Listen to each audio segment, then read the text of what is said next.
खाली पाड ना ते. खाली पाडू डायरेक्ट.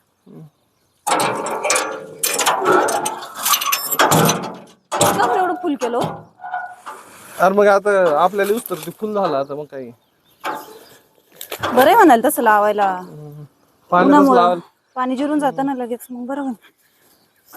तस काय अडचण नाही.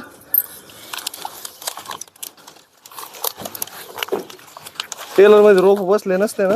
कॅरेट मध्ये 2-2 घालून आणले. कॅरेट मध्ये 2-2 ट्रे घातले. हे काळं काय लावलंय हो याला? ऐक त्याला ह्युमिकचा स्प्रे मारला होता ना. कधी आता सकाळी? मग ड्रिंचिंग तर करावंच लागेल पण मग तेवढंच.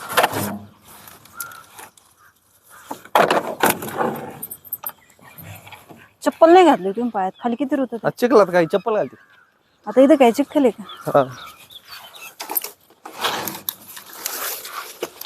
आज होईल आपली लागवड. तर काल बऱ्याच जणांचे हे आलंय कमेंट, कशाला लावतो म्हणे भाव नाही फ्लावरला. आता बाजार नाहीये, परत येऊ शकते आपलं नशीब. नाही आला तर काय अडचण नाही आपल्याला. शेतकरी आपण. ते कांदेवाले नाही म्हणते का फुकट विकू पण कांदाच पिकू. तसं आहे आपलं. तसं करत राहायचंय. काही होऊ शकते. आता शेतकऱ्याच्या कोणत्याच मालाला भाव नाही, मग आता काहीच करायचं नाही का? असं थोडंच आहे, काहीतरी करत राहायचं. आणि कसं आहे मंडळी का बरेच जण म्हणतात उन्हात काम करता लई हे झालंय, पण उन्हात काही नाही. आता आमच्याकडे 11 वाजता लाईट जाते. पाठीच लाईट आलेली, मग तोपर्यंत काम करून हे लावून झालं पाहिजे. अहो पण आपण शेतकरी, आपल्याला ऊन ताण काही नसतं. आपण म्हणजे आपण काय एसीच्या हवेत थोडं बसणार आहे शेतकरी. शेतकऱ्याला उन्हातच काम करावं लागतं. प्रत्येक शेतकरी म्हणजे आता काही आपणच नाही, आता जेवढे काही जण असेल सगळ्यांचंच सेम परिस्थिती.